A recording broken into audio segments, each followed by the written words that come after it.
করব এই অনুষ্ঠান। গালফ অফ ওমানের পূর্ব উপকূলে সংযুক্ত আরব আমিরাতের ক্ষুদ্রতম একটি অঙ্গরাজ্য ফুজেইরা। এখানে বিভিন্ন পেশায় সুনামের সাথে কাজ করছেন প্রবাসী বাংলাদেশিরা। I hope that in future we will have more Bangladeshis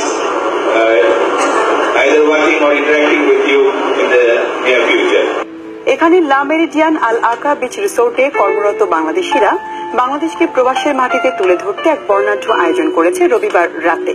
বাংলাদেশের নিসর্গ খচিত মুরাল, মনোরম আলোকসজ্জা, দেশের গান আর দেশীয় সংস্কৃতির নানা আয়োজনে মুখর ছিল বাংলাদেশ ডের জমকালো আয়োজন।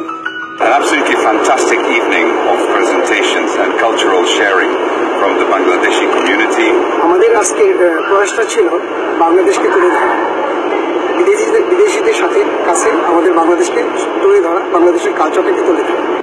হোটেলের 36 দেশের অর্ধ সহস্রাধিক কর্মীর মাঝে আবহমান বাংলার শৌর্য বীর্যের গৌরব গাথা, সংস্কৃতি, রসনাবিলাসী খাদ্য সম্ভার সবার মাঝে এক নতুন বাংলাদেশকে পরিচয় করিয়ে দেয়।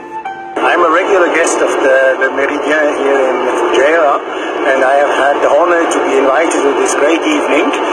এতে প্রধান অতিথি ছিলেন ইউএইতে নিযুক্ত বাংলাদেশের রাষ্ট্রদূত ডাক্তার মোহাম্মদ ইমরান, উদ্যোক্তা মোহাম্মদ মাসুদুল হক, লা মেরিডিয়ান গ্রুপের ব্রিটিশ মহাব্যবস্থাপক প্যাট্রিক অ্যান্টাকি সহ অন্যান্য কর্মকর্তা ও বাংলাদেশি কর্মীরা।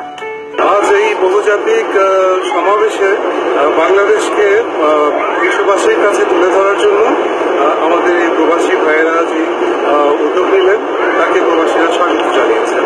জাহাঙ্গীর কবির বাপ্পি, বাংলাদেশ, ফুজেইরা, সংযুক্ত আরব আমিরাত।